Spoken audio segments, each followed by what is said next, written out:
Sebab tu kata ulama, kalau kita tak boleh buat jasa dalam agama ni pegang ayat ni tuan-tuan. Kalau tuan-tuan tak ingat, tuan-tuan tengok balik rakaman ni. Kalau tuan-tuan dan puan-puan sekiranya kita tak mampu membuat jasa dalam agama sewaktu hidup kita, tolonglah jangan buat mudarat dalam agama sewaktu hidup kita. Jangan kita jadi punca mudarat kepada agama. Jangan kita jadi sebab payahnya urusan agama dengan sebab kita. Faham maksud saya tuan-tuan? Kalau tak boleh bawa manfaat, tolonglah jangan bawa mudarat dalam urusan agama.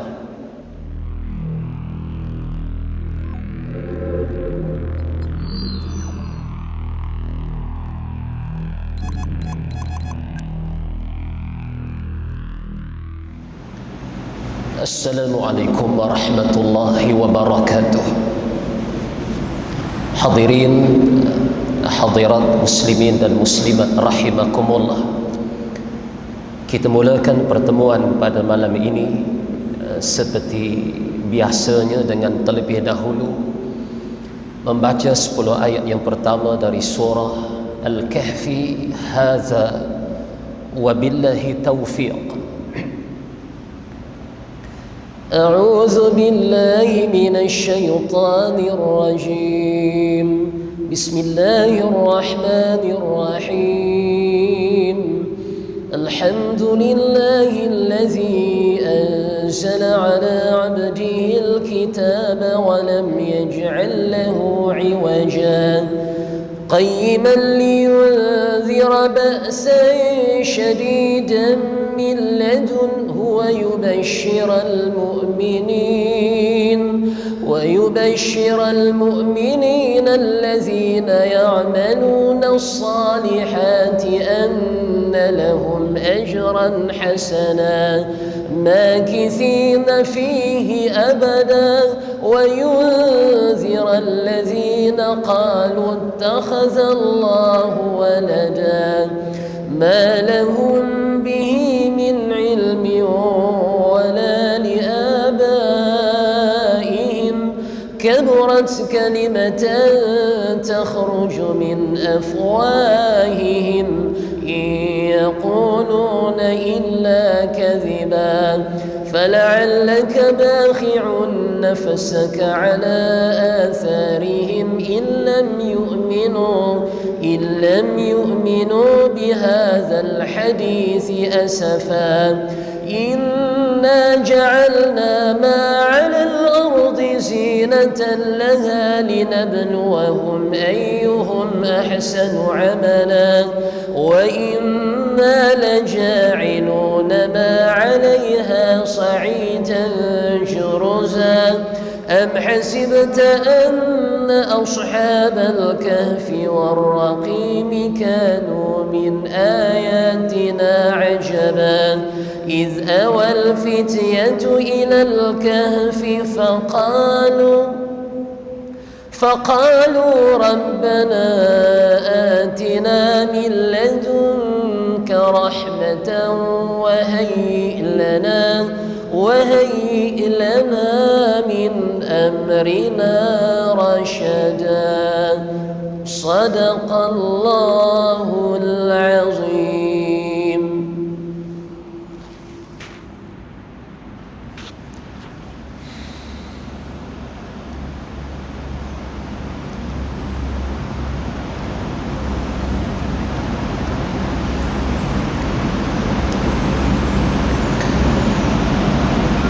الحمد لله الذي أرسل رسوله بالهدى ودين الحق ليظهره على الدين كله وكفى بالله شهيدا ليظهره على الدين كله ولو كره الكافرون ولو كره المشركون ولو كره المنافقون. أشهد أن لا إله إلا الله وحده لا شريك له وأشهد أن سيدنا ونبينا محمدا عبده ورسوله لا حول ولا قوة إلا بالله العلي العظيم. اللهم أرنا الحق حقا وارزقنا اتباعه وأرنا الباطل باطلا وارزقنا اجتنابه رب يسر ولا تعسر رب تمم بالخير يا ذا الجلال والإكرام إذ قال الله سبحانه وتعالى في كتابه وهو أصدق القائلين إنما يعمر مساجد الله من آمن بالله واليوم الآخر وأقام الصلاة صدق الله مولانا الكريم. Hanya saja firman Allah, hanya saja mereka yang memakmurkan masjid-masjid Allah ataupun rumah-rumah Allah itu innama ya'muru masajid Allah, hanya saja mereka yang mengimarahkan, menghidupkan masjid-masjid Allah. Man amana billah, mereka itulah golongan yang beriman kepada Allah. Mereka itulah golongan yang sesungguhnya beriman kepada Allah wal yaumil akhir, dan juga mereka itulah golongan yang beriman dengan hari akhirat Allah, hari pembalasan bagi segala amal mereka. Wa aqamas salah, dan dalam masa yang sama mereka mendirikan salat, yakni dalam kehidupan mereka sewaktu di dunia. Baginda sallallahu alaihi wasallam dalam suatu riwayat ada bersabda, "Idza ra'aitumur rajula," apabila kamu melihat ataupun menyaksikan seorang di kalangan kamu, ya'tadul masajidah, dia berulang alik daripada masjid, dia pergi dan dia pulang daripada masjid, dan pergi dan pulang daripada masjid itu jadi keutamaannya, jadi amalannya, bahkan dia dikenali dengan seorang yang berulang alik daripada masjid itu. Apabila kamu melihat yang demikian itu, tanda-tanda pada seseorang pada bab berulang alik daripada masjid itu, fashhadu lahu bil iman. Apa pesan Nabi sallallahu alaihi wasallam kepada kita? Saksilah kamu, bersaksilah kamu bahawa dia itu, yakni yang berulang alik daripada masjid itu, seorang yang beriman kepada Allah Subhanahu wa ta'ala. Seluruh pegawai serta jawatan kuasa Masjid Tengku Abdul Rahman Putra, Batu Enam, Kuala Kedah, tuan-tuan dan juga puan-puan muslimin dan muslimat rahimakumullah, alhamdulillah, segala puji bagi Allah Azza wa Jal,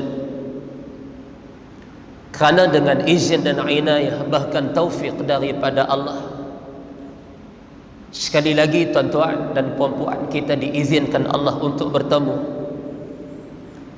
Dan sesungguhnya pertemuan ini berlangsung dan berlaku dengan izin dan kehendak Allah. Masya Allahu kan wa ma lam yasha' lam yakun.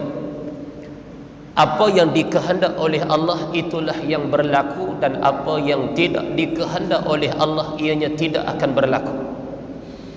Segala-galanya atas takdir dan ketetapan, ketentuan Allah Azza wa Jal buat sekalian makhluk, bukan hanya buat manusia sahaja, tidak. Demikian pertemuan kita pada malam ini. Dan saya tuan-tuan dan puan-puan mengambil sempena kuliah yang pertama, dan pada awal pertemuan malam ini mengucapkan minal aidin wal faizin kullu am wa antum bi khair. Tuan-tuan, bila saya sebut ucapan ini, ucapan tahniah setelah tuan-tuan dan puan-puan selamat melalui bulan Ramadan dengan penuh jayanya insya-Allah, dan moga-moga Allah menerima segala amal-amal kita sewaktu berada dalam Ramadan itu. Jadi bila saya mengucapkan minal aidin wal faizin kullu amin wa antum bi khair, tuan-tuan reply balik ucapan tu pada saya, jawab balik dengan ucapan wa antum bi khair. Ambil hak ujungnya. Nah, jangan pisah lama sangat waktu tu.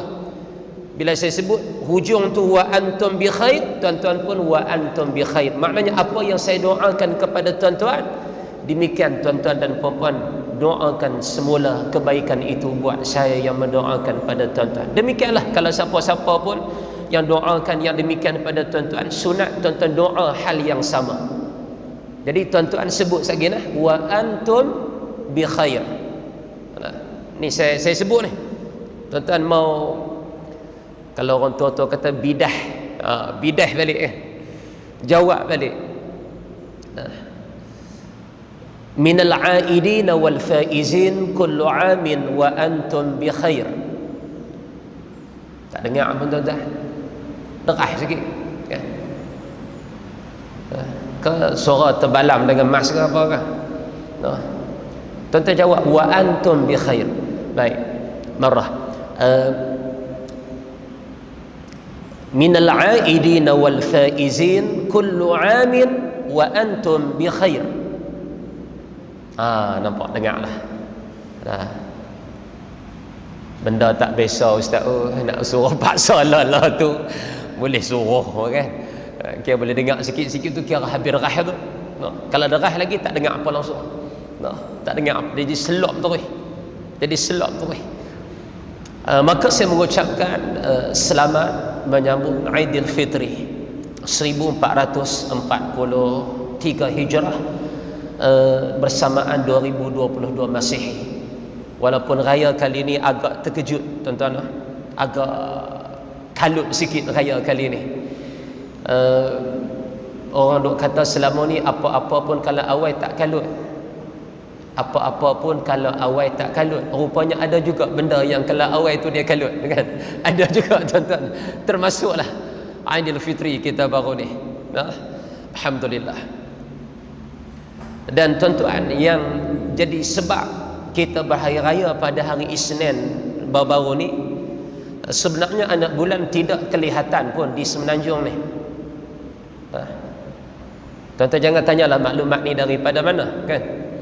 Anak bulan tidak kelihatan di seluruh Semenanjung, yang menyebabkan kita puasa hari Isnin tu. Tapi anak bulan itu kelihatan di satu tempat di negeri Sabah, yang dengan oleh kerana Sabah itu satu negeri di bawah Malaysia, maka dihukumkan Malaysia raya hari Isnin. Namun seandainya Sabah itu dia negara asing, hanya Sabah saja yang raya Isnin, Malaysia tak raya. Namun oleh kerana Sabah duduk di bawah, dia salah satu negeri di dalam Malaysia, bila nampak Malaysia kena raya. Sebab tu Singapura dia tak raya hari Isnin, sebab dia satu negeri yang satu negara yang terpisah daripada Malaysia, dan dia pula duduk di hujung Semenanjung, bukan dia duduk berat belah Sabah no. Sebab tu dia raya hari Selasa, dan anak bulan tidak kelihatan di ufuk negeri Singapura, negara Singapura itu. Jadi kita pegang dengan sebab Sabah tu nampak, maka Malaysia kena berhari raya hari Isnin. Demikian Indonesia, kebanyakan tempat di Indonesia tak nampak anak bulan, cuma satu tempat di hujung Indonesia tu nampak anak bulan, macam Malaysia juga di Sabah no.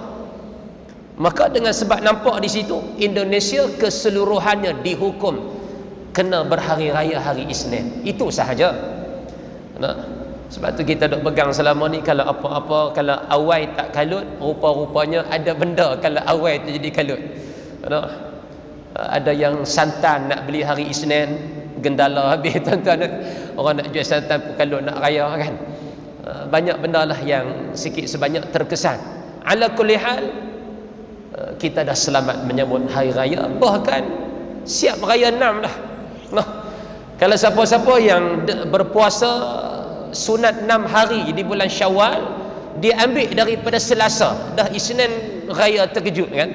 Selasa tu kira dia ambil puasa 6 dah. Maka Selasa, Rabu, Khamis, Jumaat, Sabtu, Ahad kemarin kira raya dalam ni, raya ni dia tak ada dalam syarak tuan-tuan, cuma ada dalam pengamalan masyarakat kita. Nak abang kata betapa gembiranya dia melaksanakan setelah Ramadan, boleh pula buat sunnah puasa 6 di bulan Syawal. Itu sahaja.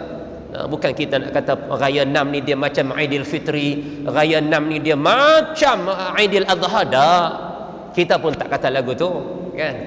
Cuma kebiasaan kita sebut raya 6 tu tanda kesyukuran kerana sempat melaksanakan sunnah berpuasa 6 yang menjadi sunnah Rasulullah sallallahu alaihi wasallam setelah berlalunya Ramadanul Mubarak. Yang belum berhari raya, yang belum cukup puasa 6 ni, orang kata senang, Melayu kata apa, yang belum raya 6 ni, tuan-tuan jangan sedihlah. Kita bersama-sama sebenarnya. Saya pun belum cukup lagi 6 hari. Mamu ni tak cukup lagi. Raya dah. Tak lagi, you know. Relax tuan-tuan, relax. Benda ni sebulan, nak ambil 6 hari. Tapi hak duk relax-relax ni yang tak dah ni. Oh, ujian tuan-tuan. Ujian. Dah tu ustaz ambil berapa hari dah? Jangan tanya soalan tu. Cerita dia lama lagi nak cukup 6 ni. Main dengan open house lah, apa sambutan-sambutan lah, apalah tuan-tuan. Apapun kita doakan, Allah permudahkan urusan puasa 6 di kalangan kita insya-Allah. Tuan-tuan dan juga puan-puan sekalian, bicara kita pada kitab 40 hadis akhlak mulia. Sebenarnya kita dah tamat tuan-tuan membicarakan kitab ni. 40 hadis akhlak mulia kita dah tamat dah. Dan insya-Allah malam ni kita akan ambil khatimah kitab ataupun penutup kitab ni, apa yang disebut oleh pengarang kitab ni sendiri, supaya kesudahan karangan beliau.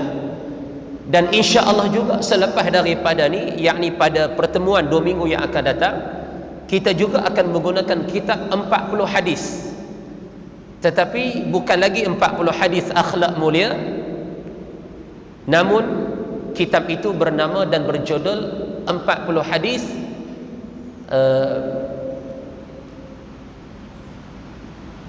kelebihan ilmu dan ulama. 40 hadis kelebihan ilmu dan ulama.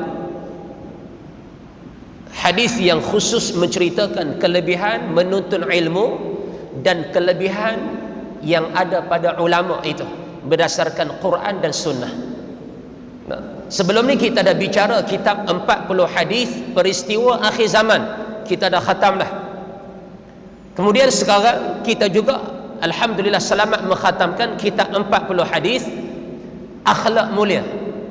Maknanya 40 riwayat campur 40 riwayat, dah 80 riwayat dah yang kita fokus di sini.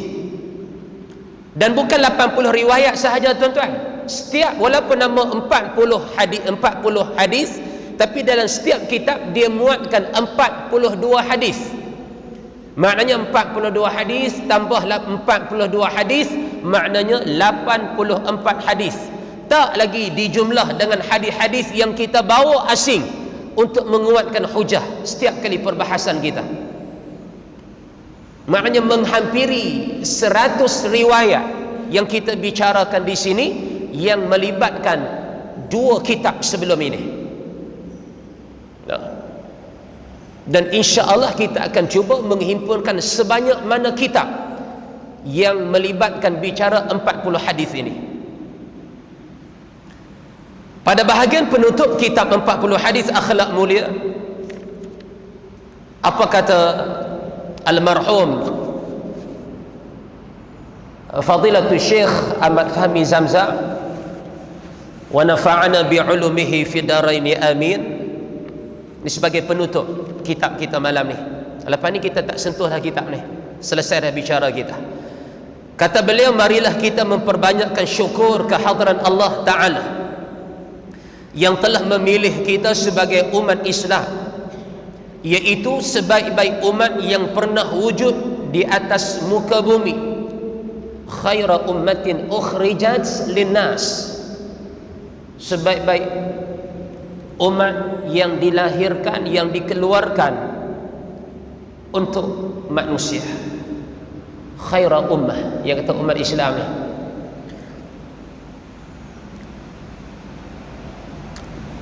Dan yang telah mengutus kepada kita sebaik-baik rasul. Bukan kita semata-mata sebaik-baik ummah, bahkan Allah kurniakan kepada kita sebaik-baik, seutama-utama rasul di atas muka bumi ini. Siapa? Yaitu Nabi kita Muhammad sallallahu alaihi wasallam. Baginda datang membawa rahmat dan kesejahteraan untuk sekalian alam. Itu dia. Punya syukur kita pada Allah. Jadi umat yang terbaik. Bukan itu sahaja, bahkan kata pengarang ini, almarhum Ustaz Ahmad Fahmi Zamzam, tuan guru kita rahimahullah, bahkan Allah mengurniakan kita sebaik-baik rasul dan nabi, sayyidul anbiya'i wal mursalin kepada kita. Baginda datang membawa rahmat dan kesejahteraan untuk sekalian alam, rahmatan lil alamin. Nah, dan baginda juga telah mengajar dan mencontohkan kepada kita akhlak-akhlak yang mulia. Tuan-tuan dan puan-puan sekalian, untuk makluman kita bersama, sekalian riwayat dalam kitab 40 hadis akhlak mulia ni, Nabi bukan cerita saja. Nabi bukan wawarkan semata-mata, Nabi bukan cuma habaq kat kita, suruh kita buat bagian-bagian, tidak. Bahkan Nabi lah, tuan-tuan, sallallahu alaihi wasallam, yang terlebih dahulu mencontohi akhlak itu pada khalayak para sahabat ridwanullah alaihim ajma'in. Nabi dulu jadi contoh. Dilihat akhlak Nabi oleh sekalian para sahabat ridwanullah alaihim ajma'in, yang akhirnya memudahkan contoh itu diikuti. Laqad kana lakum fi rasulillahi uswatun hasanah, contoh yang terbaik, pedoman yang terbaik untuk kamu ikut, role model yang terbaik, idola yang terbaik, ikon yang terbaik. Siapa? Baginda sallallahu alaihi wasallam dalam segala bab, dalam segala aspek kepimpinan, dalam bab ibadah, dalam bab muamalah, dalam bab bermasyarakat, dalam bab individu, syakhsiyah, dalam bab kekeluargaan, dalam bab hubungan dengan Allah. Nabi contoh yang terbaik. Dalam bab hubungan sesama manusia, Nabi contoh yang terbaik. Tak ada lagi dah rujukan kita yang paling hebat, yang paling utuh, yang paling utama, yang paling konkret, melainkan baginda sallallahu alaihi wasallam dalam segala bab. Beruntung dan bertuahlah di kalangan kita yang menjadikan Nabi sallallahu alaihi wasallam pedoman dan idola kita. Rahmatan lil alamin, uswatun hasanah. Dan kita syukur pada Allah, kita banyak membahaskan kalam Rasulullah sallallahu alaihi wasallam, perkataan-perkataan Nabi sallallahu alaihi wasallam, yang akhirnya membawa kita banyak salawat pada Nabi. Sedia dengar nama Nabi sallallahu alaihi wasallam, dengar nama Rasulullah sallallahu alaihi wasallam, saat-saat dengar nama Nabi sallallahu alaihi wasallam, sekejap-sekejap dengar nama Rasulullah sallallahu, membawa kita ingat dan membawa kita ucapkan salam dan salawat pada Rasulullah sallallahu alaihi wasallam. Jadi sebab ingatan kita pada Nabi dan tanda kita kasih pada seseorang, kita akan banyak ingat dia dan banyak menyebut tentang dia. Itu tanda kita kasih pada seseorang. Beruntunglah kita, tuan-tuan, sering sebut, dengar nama Nabi sallallahu alaihi wasallam. Berbanding ada sebahagian kita, nama Nabi ni lama mana dah tak dengar di telinga dia. Berbanding sebahagian kita, tuan-tuan, lidah dia lama mana dah, tuan-tuan, na'udzubillahi min zalik, tak salawat dan ucap salam pada Nabi sallallahu alaihi wasallam. Lama mana dah? Tak, Ustaz nu dalam sembahyang duk sebut Allahumma salli ala Sayyidina Muhammad. Hak tu tak sedap cerita lah. Itu sebab apa? Ada yang jadi hukum rukun sembahyang, ada yang jadi sunat ab'ad. Tak sedap cerita bab tu. Kita buat ada sebab kerana rukun. Contoh, Allahumma salli ala Sayyidina Muhammad ataupun Allahumma salli ala Muhammad. Kalau kita baca dalam tahiyat akhir, dia rukun qauli. Tak baca tak sah tahiyat. Bila tak baca tak sah tahiyat, tak sah sembahyang. Sebab tu kita salawat. Kalau Allahumma salli ala Muhammad ataupun Allahumma salli ala Sayyidina Muhammad dalam tahiyat awal, itu sunat ab'ad. Sunat yang amat-amat dituntut dalam tahiyat awal. Kalau wa sallallahu ala Sayyidina Muhammadin wa sallallahu ala Sayyidina Muhammadin dalam hujung qunut, itu sunat ab'ad. Sunat yang amat-amat dituntut.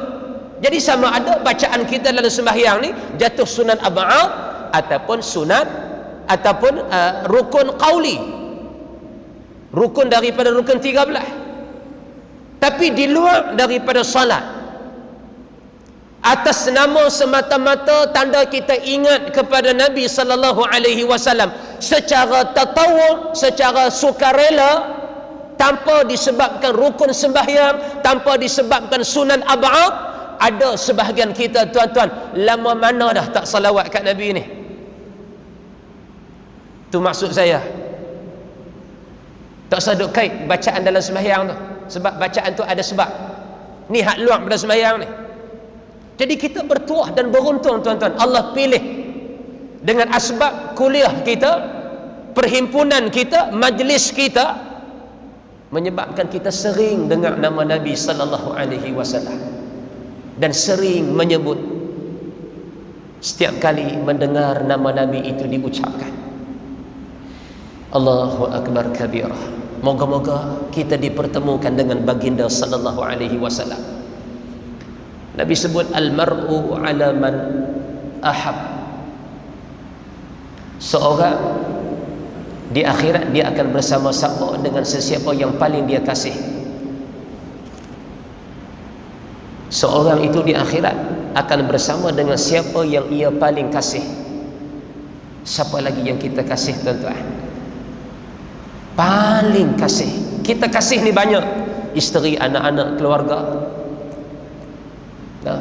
adik-beradik, sahabat. Tapi yang paling kasih, pastikan jangan letakkan sesiapa melebihi Nabi sallallahu alaihi wasallam. Itu yang kita nak sebenarnya. Dan Nabi pernah sebut, la yu'minu ahadukum, tidak sempurna iman seorang kamu dalam bab beriman kepada aku, kata Nabi sallallahu alaihi wasallam, hatta akuna ahabba ilaih, sehinggalah aku ni, kata Nabi sallallahu alaihi wasallam, dalam diri dia lebih kasihkan aku min walidihi, daripada mak ayah dia, wa waladihi, aku dia lebih kasih daripada anak-anak dia. Tu tahap iman kepada Rasulullah ni. Aku dia lebih kasih daripada kasih dia pada mak ayah dia.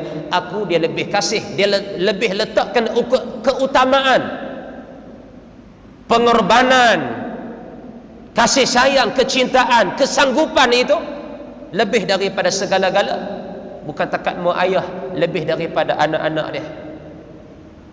Wan nasi ajma'in, lebih daripada manusia lain.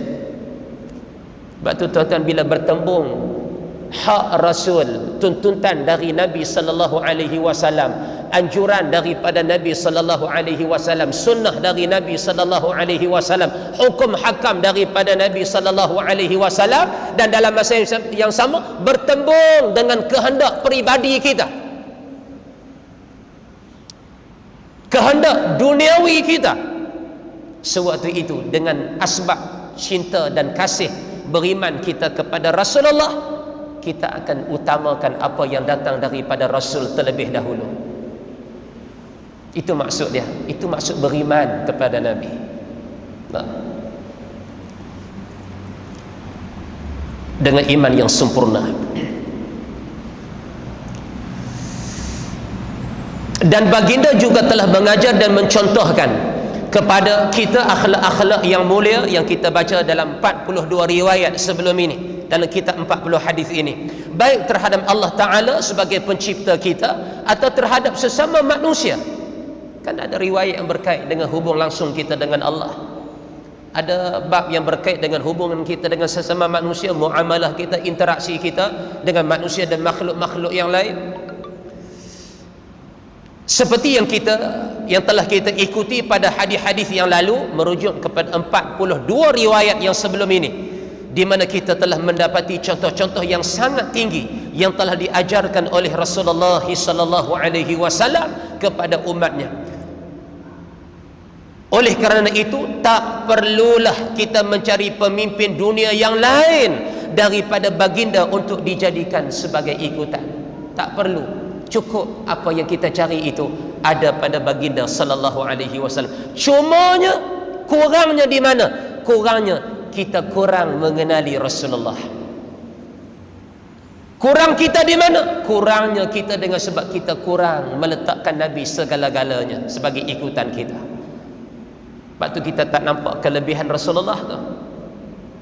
Kita lebih meletakkan benda lain sebagai keutamaan. Tindakan kita, pilihan kita, keutamaan kita, keputusan kita, kita lebih memihak kepada perkara lain, tidak memandang apa yang datang contoh-contoh dari baginda sallallahu alaihi wasallam dalam bab membuat keputusan-keputusan dan tindakan-tindakan itu. Sayanglah tuan-tuan, contoh terbaik, laqad kana lakum fi rasulillahi uswatun hasanah, Allah sebut dalam Quran dah. Nabi contoh terbaik. Tak perlu kita rujuk kepada sumber-sumber pihak-pihak, individu-individu lain. Memadah dalam bab ni sebagai ikutan kita. Siapa? Baginda sallallahu alaihi wasallam. Nabi ibarat one stop center dalam rujukan kita. Cukup memadai pada Nabi. Cuma kurangnya kita tak melihat benda ni, tak memberi tumpuan dalam bab-bab begini, sehingga kita merasakan ada contoh lain yang terbaik kepada kita. Walhal contoh itu ada di hadapan kita, ada bersama kita. Apa yang kita maksudkan malam ni, iaitu baginda sallallahu alaihi wasallam. Ketinggian peribadi Rasulullah sallallahu alaihi wasallam dan kemuliaan akhlak baginda telah diakui oleh kawan dan lawan.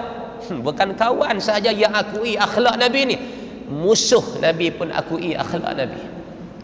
Baginda telah dicintai oleh sahabat-sahabatnya dengan sepenuh hati dan setulus perasaan, manakala musuh-musuhnya pula telah mengakui ketinggian akhlaknya walaupun mereka memusuhinya dan berusaha untuk membunuhnya. Dalam peristiwa Fathu Makkah, pembukaan kota Makkah, ramai mana yang memeluk Islam dengan sebab apa? Akhlak Nabi sallallahu alaihi wasallam. Walaupun Nabi boleh bunuh mereka atas tentangan yang mereka buat selama ni kepada Nabi, boleh sahaja, tapi Nabi menyantuni mereka, Nabi memaafkan mereka dengan akhlak Nabi yang mereka nampak selama ni. Apa yang mereka dengar tentang Nabi, apa yang mereka saksikan tentang Nabi, akhirnya menarik kehendak dan minat mereka menerima hidayah Allah Azza wa Jalla. Hebat tuan-tuan, akhlak ni segala-galanya adalah akhlak. Nah,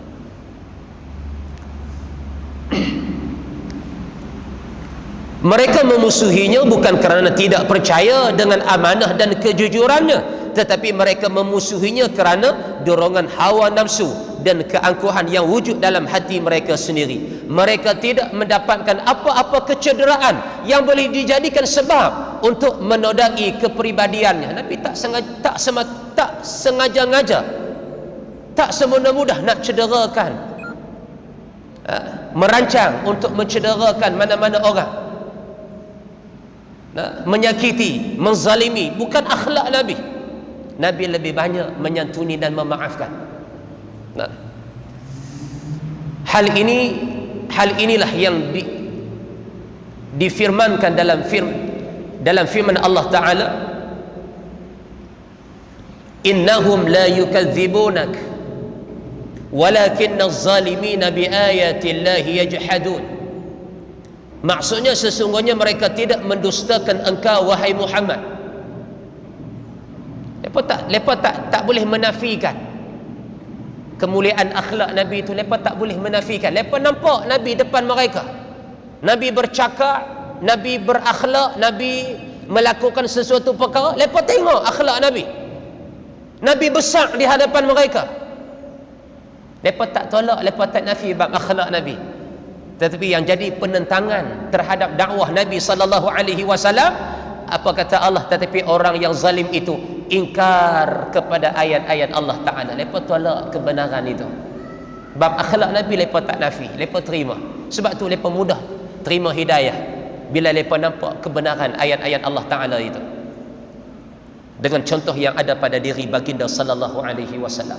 Maka buku ini, ni buku hak kita khatam malam ni, memaparkan kepada kita hadis-hadis yang menyebutkan contoh-contoh yang ideal dari ketinggian akhlak baginda, dan memuatkan tunjuk ajar yang baginda sallallahu alaihi wasallam berikan untuk membimbing kita ke arah kesempurnaan akhlak yang merupakan gambaran luar terhadap kekuatan iman yang berakar umbi di dalam hati. Akhlak ni keluar di mulut, akhlak ni dalam bab melihat, akhlak dalam bab kita memilih benda yang kita nak dengar, akhlak dalam bab kita menerima dan memberi sesuatu pada anggota tangan kita ni, akhlak pada bab kaki melangkah dan berada pada satu-satu tempat. Ni tuan-tuan, ini adalah jelmaan apa yang ada dalam hati kita sebenarnya. Evident apa yang ada dalam lubuk hati kita diterjemah dengan akhlak kita selama ni. Maka kita semua tuan-tuan terlibat da'i ilallah. Semua kita pendakwah sebenarnya. Saya pernah sebut, kalau kita tak mampu berdakwah bil lisan, dengan perkataan, dengan percakapan, tuan-tuan, kita masih ada ruang dakwah itu. Bagaimana? Dengan cara akhlak kita, perwatakan kita, budi pekerti kita, perangai kita. Manusia ramai menyaksikan bab tu. Maka demikian, itulah dakwah kita kepada mereka, termasuk kepada non-Muslim yang belum lagi Islam. Maka duk tengok akhlak kita. Tak boleh dakwah cara mengajak dengan perkataan, dakwahlah dengan akhlak, tunjuklah dengan peribadi yang baik. Bahkan Nabi sebut, innama bu'istu liutammima makarimal akhlaq aw salihal akhlaq. Hanya aku diutuskan oleh Allah, tujuan utamanya ialah antaranya menyempurnakan akhlak yang baik, mempertontonkan akhlak yang baik. Riwayat yang kita baca selama ni, inilah sebahagian intipati akhlak baginda sallallahu alaihi wasallam, hubungan dengan Allah dan akhlak sewaktu berhubungan dengan seluruh manusia dan makhluk lain. Maka akhlak zahir ni melambang, mengisyarat apa yang ada dalam hati seseorang. Kalau orang tu kata saya mulut je jahat, hati baik, kita tak terima kenyataan. Tangan je buat jahat, kaki je buat jahat, hati baik, kita tak terima statement tu. Kerana yang zahir itu melambang, mengisyarat apa yang ada pada lubuk hati seseorang.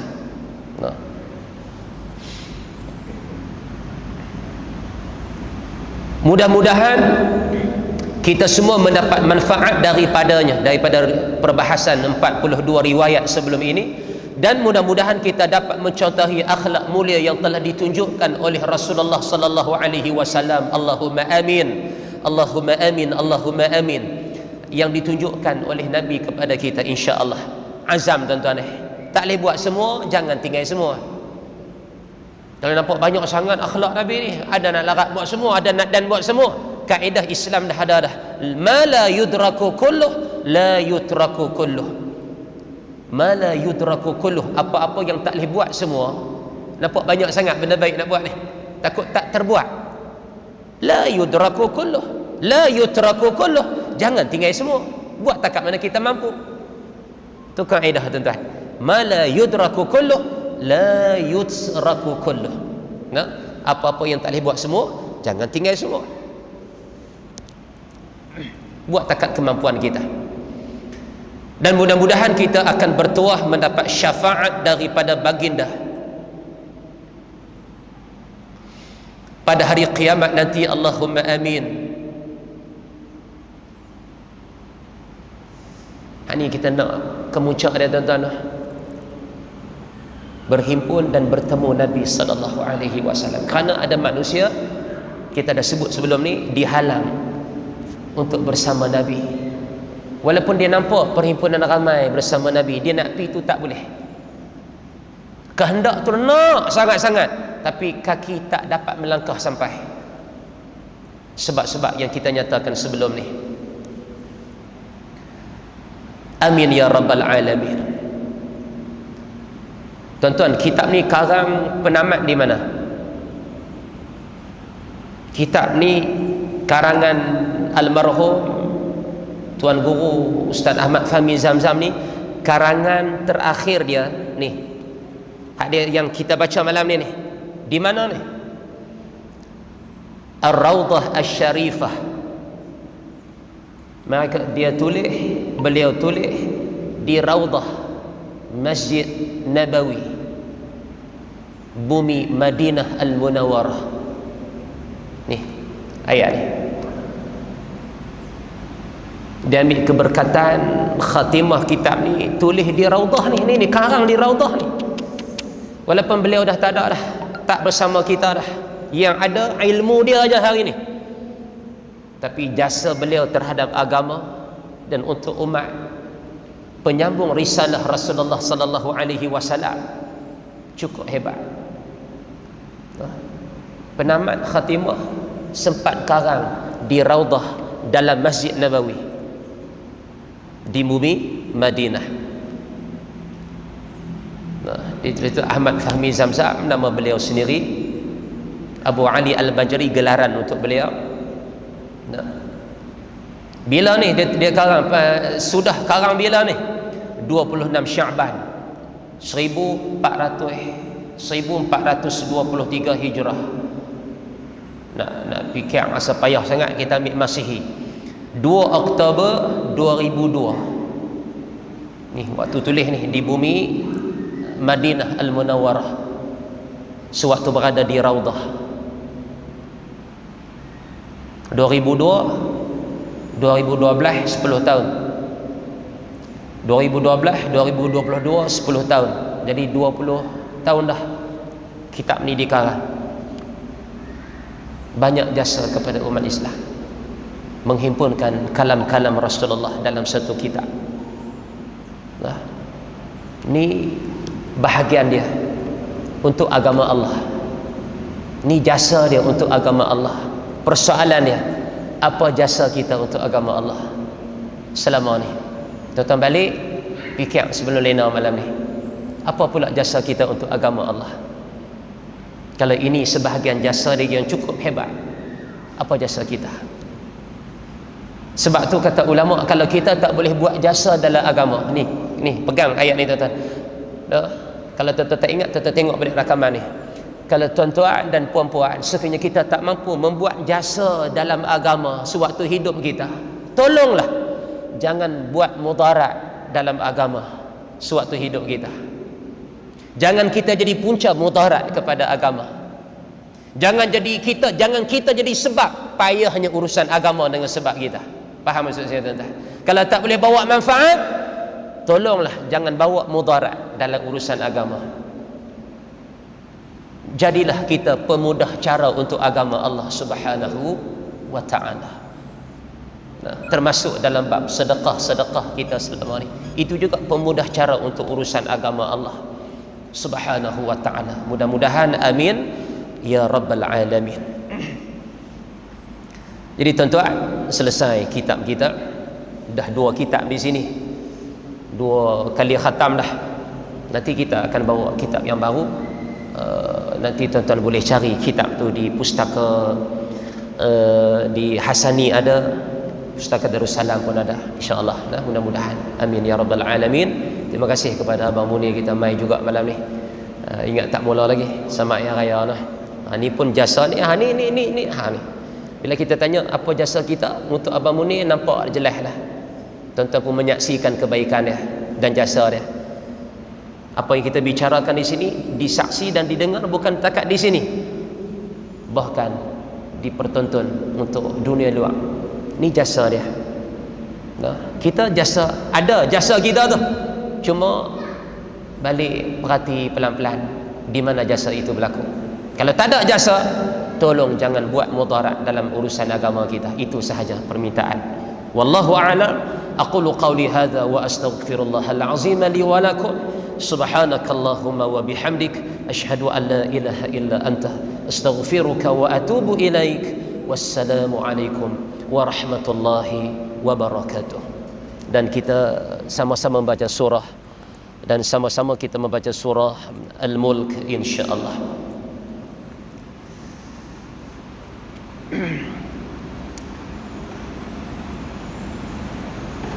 أعوذ بالله من الشيطان الرجيم. بسم الله الرحمن الرحيم. تبارك الذي بيده الملك وهو على كل شيء قدير. الذي خلق الموت والحياة ليبلوكم أيكم أحسن عملا وهو العزيز الغفور. الذي خلق 7 سماوات طباقا ما ترى في خلق الرحمن من تفاوت فارجع البصر هل ترى من فطور ثم ارجع البصر كرتين ينقلب إليك البصر خاسئا وهو حسير. ولقد زينا السماء الدنيا بمصابيح وجعلناها رجوما للشياطين وأعتدنا لهم عذاب السعير. وللذين كفروا بربهم عذاب جهنم وبئس المصير. إذا ألقوا فيها سمعوا لها شهيقا وهي تفور تكاد تميز من الغيظ كلما ألقي فيها فوج سألهم خزنتها ألم يأتكم نذير قالوا بلى قد جاءنا نذير فكذبنا وقلنا ما نزل الله من شيء إن أنتم إلا في ضلال كبير. وقالوا لو كنا نسمع أو نعقل ما كنا في أصحاب السعير فاعترفوا بذنبهم فسحقا لأصحاب السعير. إن الذين يخشون ربهم بالغيب لهم مغفرة وأجر كبير. وأسروا قولكم أو اجهروا به إنه عليم بذات الصدور. ألا يعلم من خلق وهو اللطيف الخبير.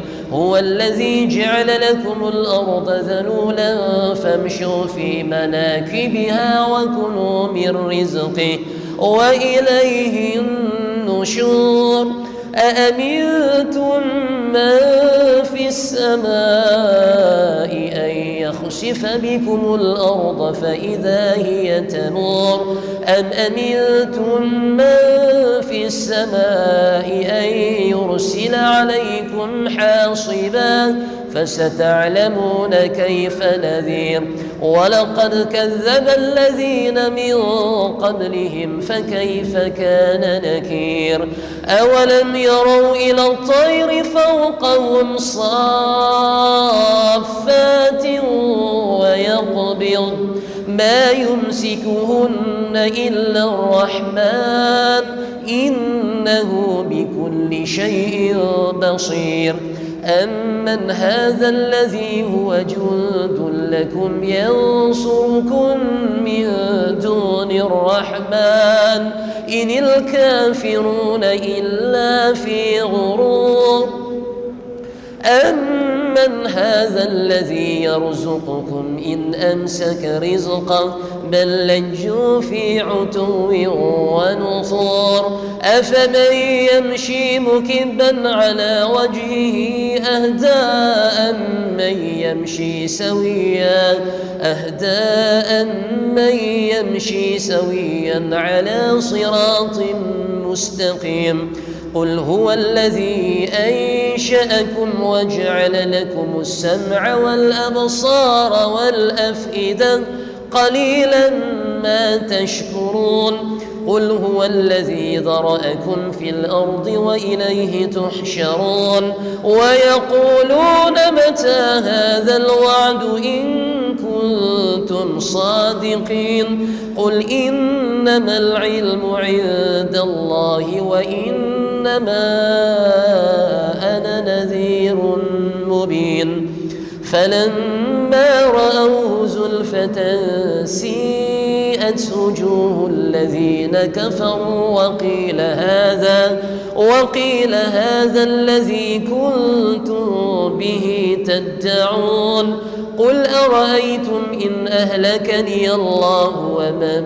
معي أو رحمنا فمن يجير الكافرين من عذاب أليم قل هو الرحمن آمنا به وعليه توكلنا فستعلمون من هو في ضلال مبين قل أرأيتم إن أصبح ماؤكم غورا فمن يأتيكم بماء معين صدق الله العظيم. اللهم ارحمنا بالقرآن واجعله لنا إماما ونورا وهدى ورحمة.